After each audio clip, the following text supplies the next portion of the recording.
Praise the lord. హల్లెలూయా. దేవుని కృపను బట్టి మీరందరూ క్షేమంగా ఉన్నారని అనుకుంటూ ఉన్నాను.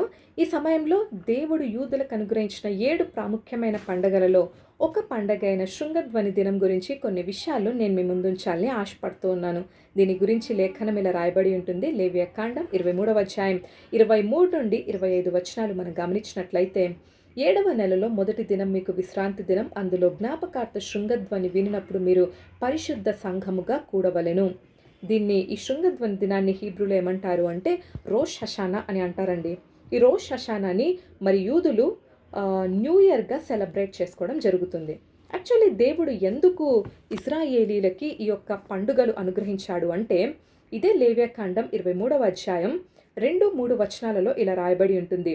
ఈ యొక్క పండుగలు అనేవి నియామక కాలములు. ఈ నియామక కాలంలో ఇశ్రాయేలీలందరూ పరిశుద్ధ సంఘముగా ఆయన సన్నిధికి కూడి రావలను అని రాయబడి ఉంటుందన్నమాట. అంటే ఈ యొక్క పండుగలు ఏంటివి? నియామక కాలములు, అంటే అపాయింటెడ్ టైం, సెట్ టైం. ఈ యొక్క అపాయింటెడ్ టైంని హీబ్రూలో ఏ వర్డ్ యూజ్ చేస్తారు అంటే మొయద్ అంటారండి. మొయద్ అంటే ఏంటి అంటే, ప్రత్యేకంగా దేవుడు తన ప్రజలను కలుసుకోవడానికి ఏర్పాటు చేయబడిన ఆ యొక్క ప్రత్యేకమైన సమయమే ఈ యొక్క మొయద్, అపాయింటెడ్ టైం అన్నమాట. మరి ఈ శృంగధ్వని దినం జూయిష్ న్యూ ఇయర్ లేదా రోష్ హషానా, ఈ యొక్క సంవత్సరము న్యూ ఇయర్ నంబర్ ఎంత అంటే 5787. ఈ year Jewish new year number 5787. మరి ఈ యొక్క 5787 గురించి ప్రవచనాత్మకంగా కొన్ని విషయాలు నేను మీ ముందుంచాలని ఆశపడుతూ ఉన్నాను. మరి 5787లో లాస్ట్ డిజిట్ లేదా నంబర్ ఎంత అండి? 7 కదా. మరి హీబ్రూ 7th ఆల్ఫాబెట్ ఏంటి అంటే జైన్ అన్నమాట. జైన్ అంటే అర్థం ఏంటి అంటే స్వర్డ్ అని లేదా ఖడ్గం అని అర్థం. ఈ యొక్క ఖడ్గము లేదా స్వర్డ్ని దేనికి యూజ్ చేస్తామండి? దేనైనా కట్ చేయడానికి లేదా డివైడ్ చేయడానికి యూస్ చేయబడుతుంది కదా. మరి స్పెసిఫిక్గా ఈ సార్డ్ ఏం చేస్తుంది అంటే it divides time.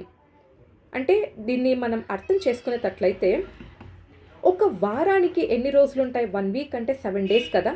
3 days 4 days ఉంటే దాన్ని 1 వీక్ అనం. 1 వీక్ అంటే 7 days. 7th day Sabbath. అదే రీతిగా 50 daysని చూస్తే 49 daysని 7 into 7 అంటాం. 50th డేని పెంతెకొస్తు అంటాం. దాన్ని వీక్ ఆఫ్ వీక్స్ అంటాం. అదే రీతిగా 7th ఇయర్ని షబ్బాత్ ఇయర్ అంటాం. విశ్రాంతి సంవత్సరము లేదా దాన్ని విడుదల సంవత్సరము అని కూడా అంటాం. తర్వాత 50వ సంవత్సరాన్ని సునాద సంవత్సరము అని అంటాం. 49వ సంవత్సరాన్ని యోవెల్ అని అంటామండి. అంటే ఈ యొక్క సార్ట్ దేనికి యూజ్ చేయబడుతుంది? టైంని డివైడ్ చేయడానికి యూజ్ చేయబడుతుంది. ఇంకా మనం చూస్తే సార్డ్, ఖడ్గం అంటేనే మనకేం గుర్తొస్తుందండి? వార్, యుద్ధం గుర్తొస్తుంది కదా. విశ్వాసులంగా మనం గమనించినట్లయితే, మనము రక్షింపబడిన తొలి దినం నుండి ఈ భూమి మీద మనం నివసించే చివరి దినం వరకు మన జీవితం యుద్ధ భూమిలో ఉంటుంది.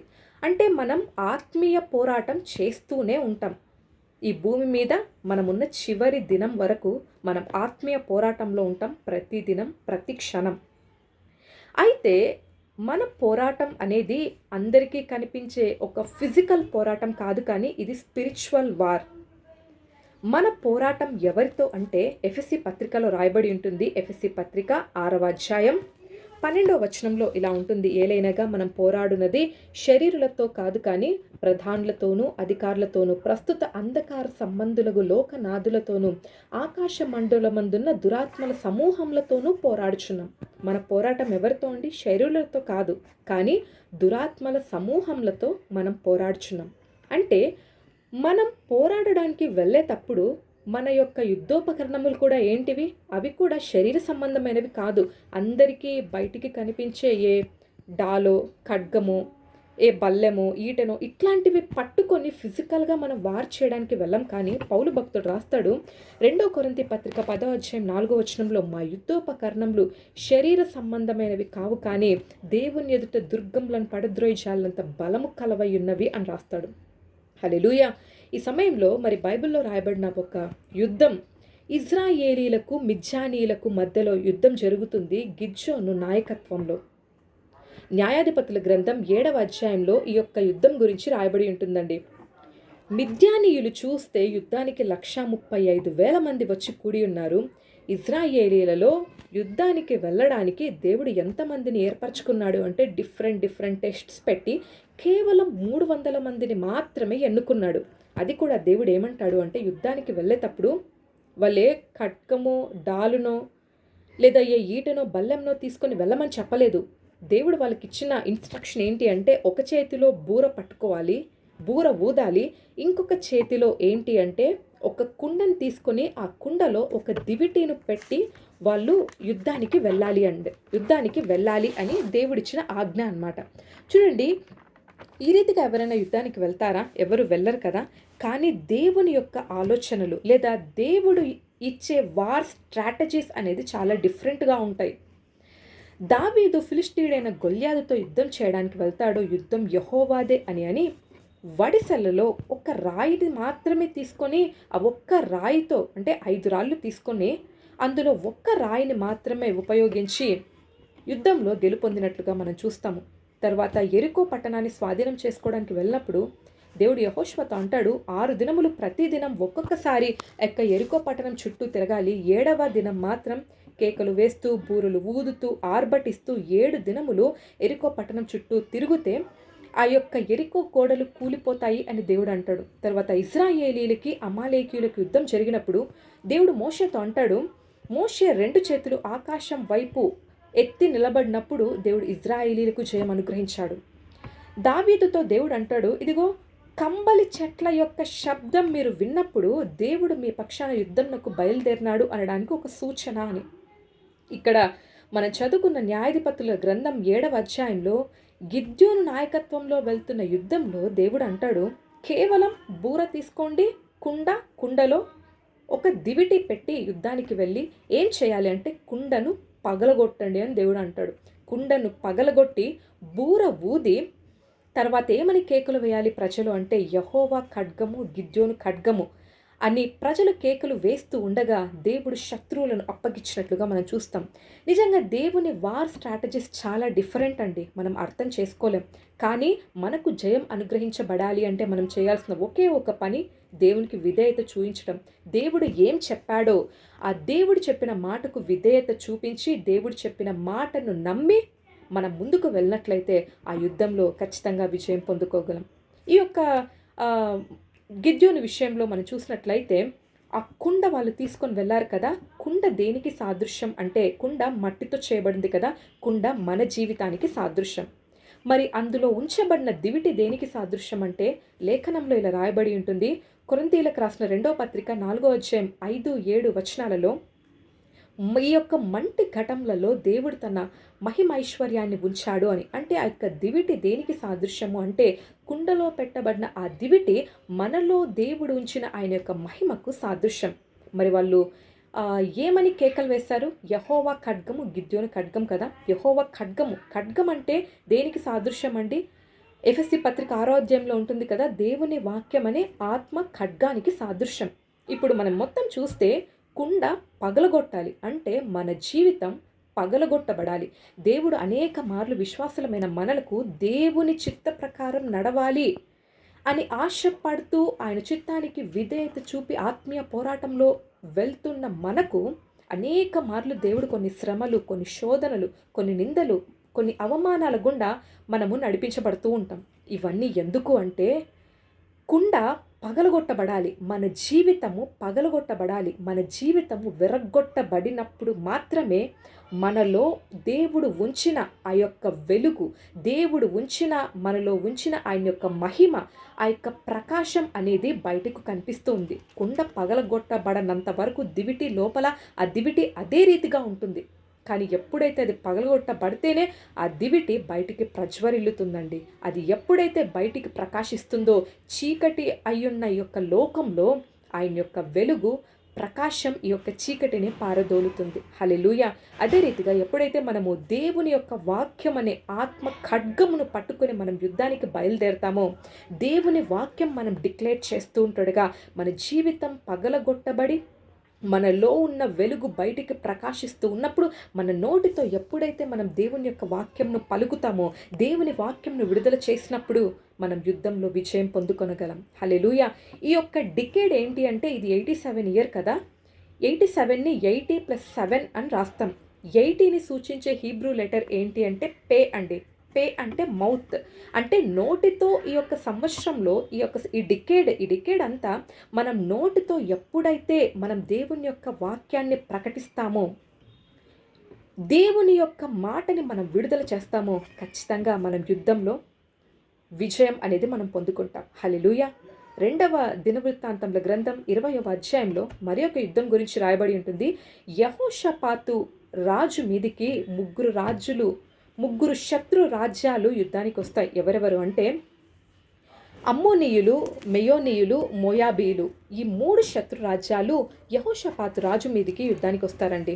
మరి యుద్ధానికి వచ్చిన సమయంలో యెహోషాపాతు రాజు దేవుని సన్నిధికి వెళ్ళి ప్రార్థన చేసినప్పుడు దేవుడు ఒక మాట అంటారు 15వ వచనంలో. రెండో దినవృత్తాంతముల గ్రంథం 20వ అధ్యాయం 15వ వచనం ఇలా రాయబడి ఉంటుంది. ఈ గొప్ప సైన్యమునకు మీరు భయపడకుడి, జడియకుడి. ఈ యుద్ధం మీరు కాదు, దేవుడే జరిగించును. హల్లెలూయా! యుద్ధము ఎవరు చేస్తారంట? దేవుడు జరిగిస్తాడు. మనకంటే ముందుగా ఆయన వెళ్ళి ఆయన యుద్ధము జరిగిస్తాడు. ఎప్పుడైతే దేవుడు యుద్ధం చేస్తాడో అక్కడ ఓటమి అన్న పదం ఉండదు. ఓటమికి ఎంత మాత్రం ఛాన్స్ ఉండదు. ఖచ్చితంగా గెలుపు మనదే. హల్లెలూయా! దేవుని నామానికి మహిమ కలుగుగాక. ఆయన ఎలా యుద్ధము చేస్తాడు అంటే ఒక మాట యెషయా గ్రంథంలో ఇలా రాయబడి ఉంటుంది. యెషయా గ్రంథం 28వ అధ్యాయం 21వ వచనంలో చూస్తే, ఆయన పెరాజీము అను కొండ మీద లేచినట్లు యెహోవా లేచును, గిబియోను లోయలో ఆయన రేగినట్లుగా రేగును అని. హల్లెలూయా! దేవుని నామానికి మహిమ కలుగుగాక. ఆయన లేస్తే శత్రువులు చెల్లాచెదురైపోతారండి. ఆయన లేస్తే శత్రువుల శిబిరాలలో ప్రకంపనలు కలుగుతాయి. హల్లెలూయా! ఆయనంట పెరాజీమాను కొండ మీద లేచినట్లుగా ఆయన లేచును, గిబియోన్ లోయలో ఆయన రేగినట్లు రేగును.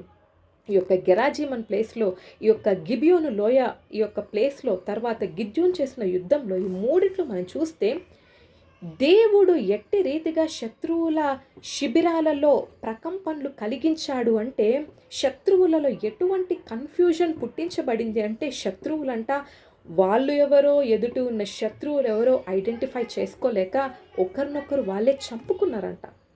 దేవుడు అట్టి రీతిగా కలుగ చేసుకొని ఆ యుద్ధంలో విజయము తన ప్రజలకు అనుగ్రహించినట్లుగా మనం చూస్తాం. హల్లెలూయా! మనం చేయాల్సిన ఒకే ఒక పని, ఈ యొక్క ఇయర్ ఆఫ్ సార్డ్ అని డిక్లేర్ చేయబడిన ఈ సంవత్సరంలో మన పక్షంన దేవుడు యుద్ధానికి బయలుదేరతాడు. మనకంటే ముందుగా ఆయన వెళ్ళి మన శత్రువులతో యుద్ధం చేస్తాడు. మన పని ఏంటి అంటే నమ్మడం, దేవుడు చెప్పిన మాటకు విధేయత చూపించడం. ఫిజికల్ మైండ్తో మనం ఆలోచిస్తే ఏది అర్థం కాదండి. కుండతో, ఒక దివిటీతో లేదా ఒక బూరతో ఎవరండి యుద్ధానికి వెళ్తారు? అసలు నార్మల్గా మనం చూస్తే ఒక దేశానికి మధ్యలో యుద్ధం జరుగుతుంది అనుకోండి. ఆ యొక్క ఏ పర్టిక్యులర్ అంటే ఎక్కడైతే శత్రువులు దాడి చేయడానికి ఆస్కారం ఉంది అన్న యొక్క ఛాన్స్ ఉంటుందో ఆ ప్రాంతంలో లేదా సిటీలో కరెంటు తీసేస్తారు. ఎందుకు? లైట్లు ఎలుగుతుంటే, ఒకవేళ శత్రువులు డ్రోన్స్ ఏమైనా పంపించినా అక్కడ లైట్లు ఎలుగుతుంటే ఓహో ఇది ఒక సిటీ, ఇక్కడ ప్రజలు నివసిస్తూ ఉన్నారని ఆ ప్లేస్ని టార్గెట్ చేస్తారు అని ఆ యొక్క ఏరియాలో కరెంటు తీసేస్తారు. కానీ ఇక్కడ దేవుడు అంటున్నాడు దివిటి పట్టుకొని పోండి అంటే, దివిటి చూసినప్పుడు శత్రువులకి ఏం తెలిసిపోతుంది ఇక్కడ ప్రజలు ఉన్నారు అని.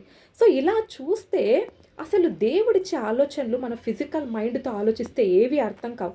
కానీ మనం చేయాల్సిన పని నమ్మి ముందుకు వెళ్ళడం మాత్రమే. ఎప్పుడైతే నమ్మి ఆయన మీద విశ్వాసం ఉంచి ముందడుగు వేస్తామో, ఆయనకు విధేయత చూపిస్తే దేవుడు మనకు అద్భుతమైన విజయం మనకు అనుగ్రహిస్తాడు. హల్లెలూయా!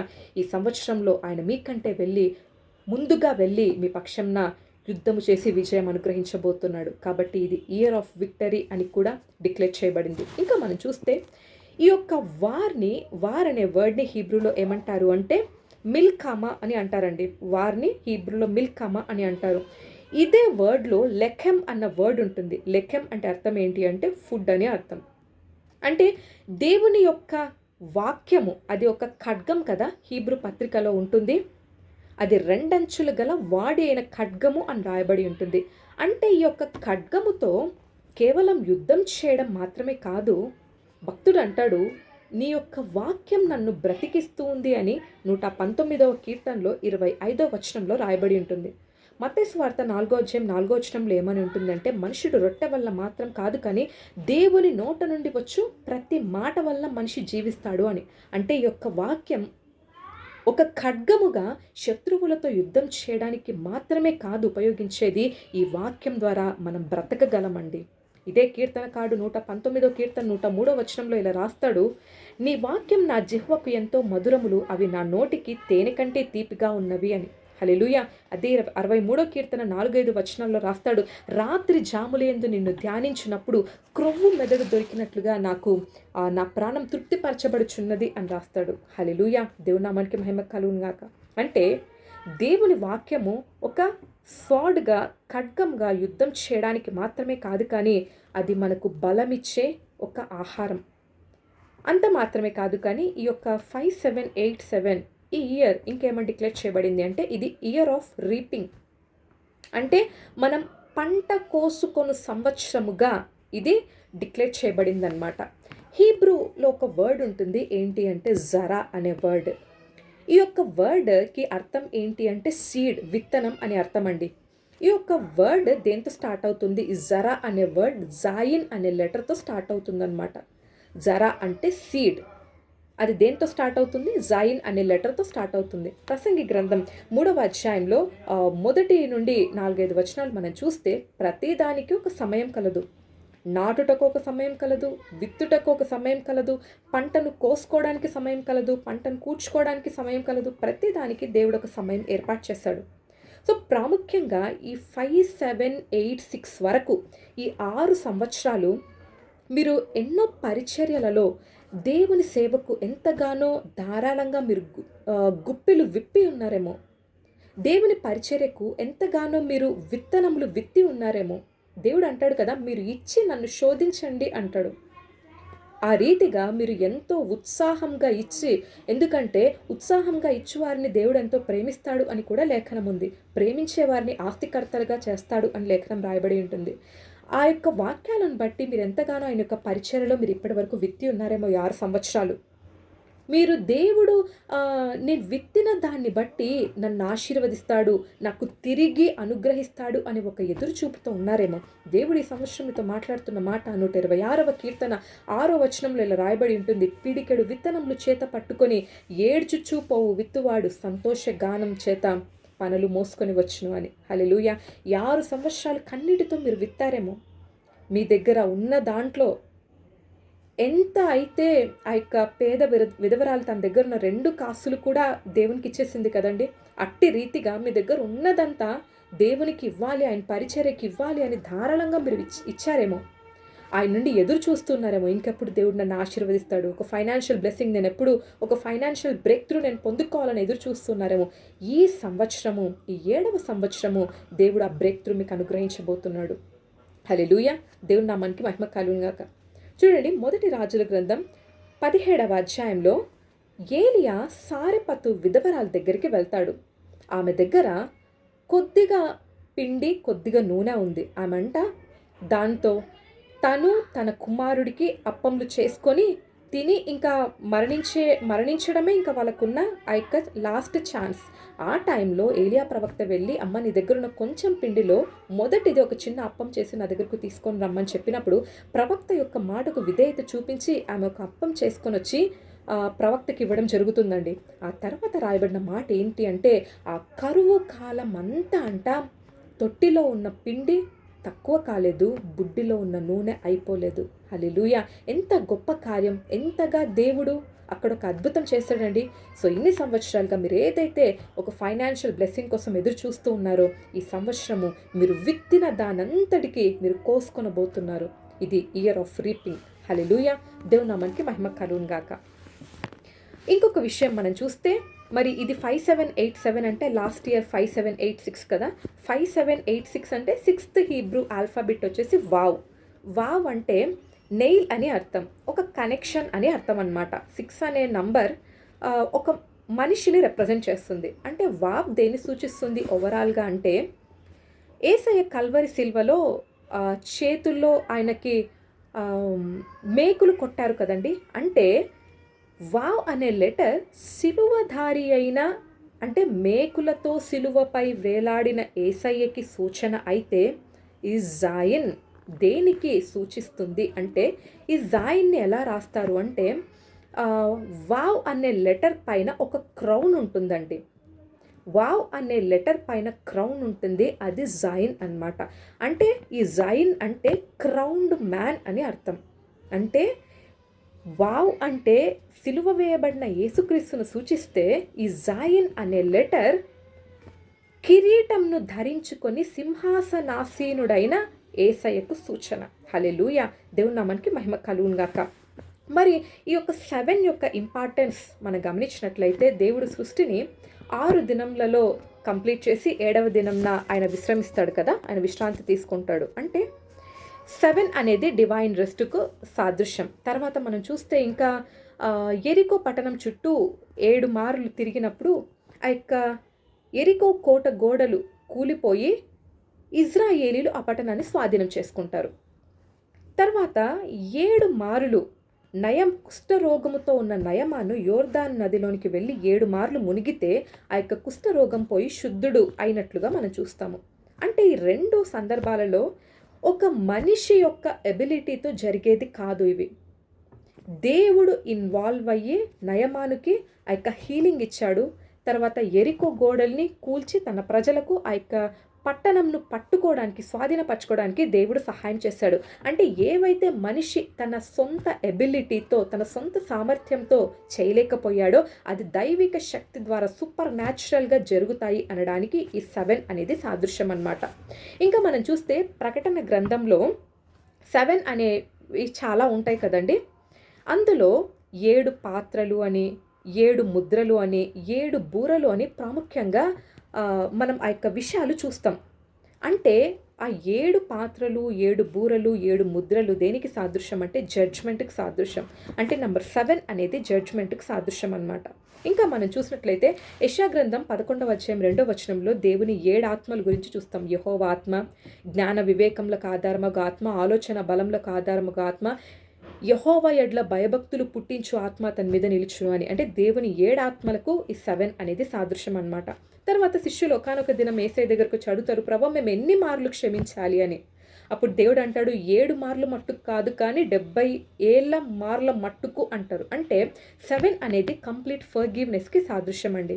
ఇంకా మనం చూస్తే దొంగ దొరికితే 7 అంతలు తిరిగి చెల్లించాలి అని లేఖనం ఉంటుంది. అంటే 7 అనేది రెస్టోరేషన్కు సాదృశ్యం. తర్వాత బలి అర్పించబడిన సమయములో యాజకుడు ఏం చేయాలి అంటే ఆ రక్తమును తీసుకొని పోయి దేవుని సన్నిధిలో తన వ్రేలితో 7 మారులు ప్రోక్షించాలండి ఆ యొక్క రక్తాన్ని. అంటే ఈ 7 అనేది దేనికి సాదృశ్యం అంటే ప్యూరిఫికేషన్కి సాదృశ్యం అన్నమాట. హల్లెలూయా! దేవుని నామానికి మహిమ కలుగును గాక. సో ఇయర్ ఆఫ్ సాడ్ అని డిక్లేర్ చేయబడిన ఈ సంవత్సరంలో దేవుని వాక్యం అను ఆత్మ ఖడ్గాన్ని మీరు ధరించి ముందుకు వెళ్తూ ఉంటుండగా దేవుడు మీ పక్షంలో యుద్ధం చేసి అద్భుతమైన విజయం అనుగ్రహించబోతున్నారు.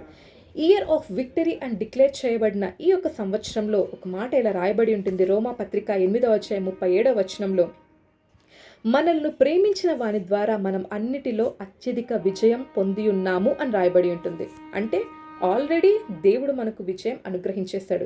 తర్వాత ఇయర్ ఆఫ్ రీపింగ్ అని డిక్లేర్ చేయబడిన ఈ సంవత్సరంలో ఇన్ని సంవత్సరాలు మీరు విత్తిన దానికి సంతోష గానములతో మీరు పంటను కోసుకోబోతున్నారు. హల్లెలూయా! ఇంకొక విషయం మనం చూస్తే 7 లెటర్ని హీబ్రూలో ఏమంటారు అంటే షెవ అని అంటారండి. తర్వాత ఓత్ లేదా ప్రమాణము అన్న దాన్ని హీబ్రూలో ఏమంటారు అంటే షెవ్వా అని అంటారు. ఈ షెవ్వా అనే వర్డ్కి రూట్ వర్డ్ ఏంటి అంటే షెవ అని అన్నమాట. అంటే ఈ 7 అనే వర్డ్ మనం చూస్తే 7 అనే లెటర్ దేనికి సాదృశ్యం అంటే ఒక కవనెంట్కి సాదృశ్యం, అన్బ్రేకబుల్ ప్రామిసెస్కి సాదృశ్యం. అంటే దేవుడు ఏదైతే మీకు వాగ్దానాలు ఇచ్చాడో ఆయన మాట అవునంటే అవును, కాదంటే కాదు. హల్లెలూయా! క్రీస్తులో అన్ని వాగ్దానములు అవును, ఆమేన్ అన్నట్లుగానే ఉన్నవి.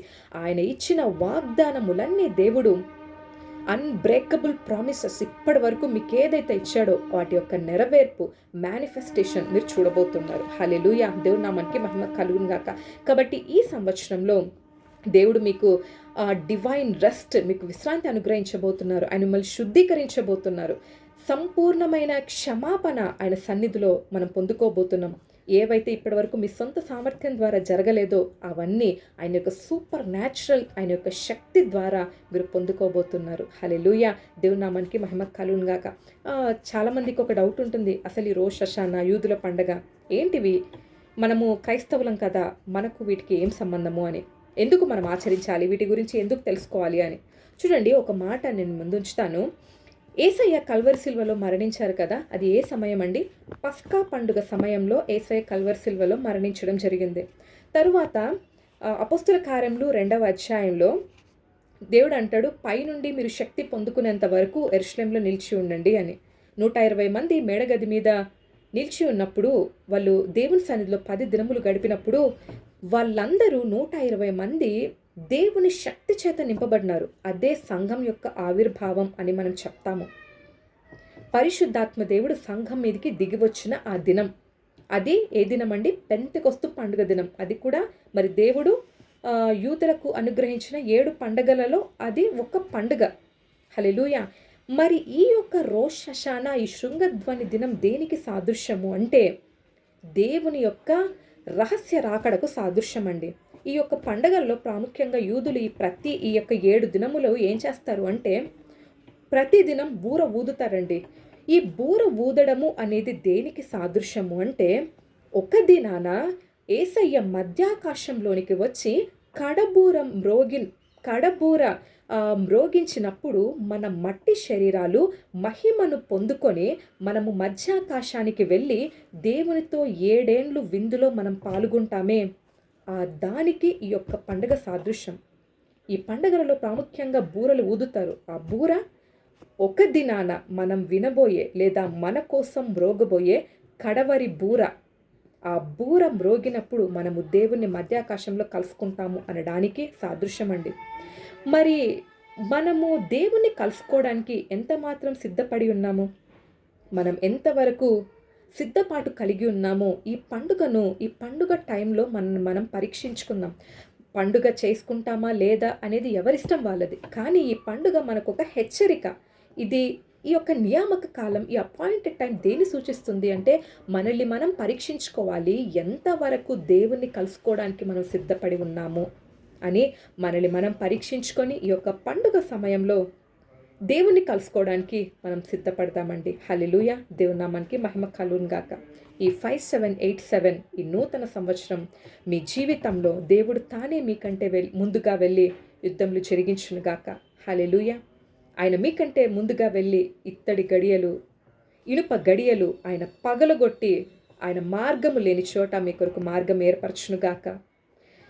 మీరు ఏదైతే కన్నీటితో విత్తి ఉన్నారో దానంతటికీ ఈ యొక్క సంవత్సరము అద్భుతమైన రీతిలో మీరు పనులు కోసుకునే సంవత్సరంగా, అద్భుతంగా మీరు విత్తిన ప్రతి దానికి మల్టిప్లైతో మీరు పొందుకునే ఒక సంవత్సరంగా ఈ యొక్క సంవత్సరం మీ జీవితంలో ఉండునుగాక. క్రీస్తునందు అత్యధికమైన విజయం పొందుకొని ఒక సంవత్సరంగా ఈ సంవత్సరం దేవుడు ఉంచునుగాక. హల్లెలూయా! మీకందరికీ రోష్ హషానా శుభాకాంక్షలు తెలియజేస్తూ ఉన్నాను. దేవుడు మిమ్మల్ని దీవించునుగాక. ఆమేన్.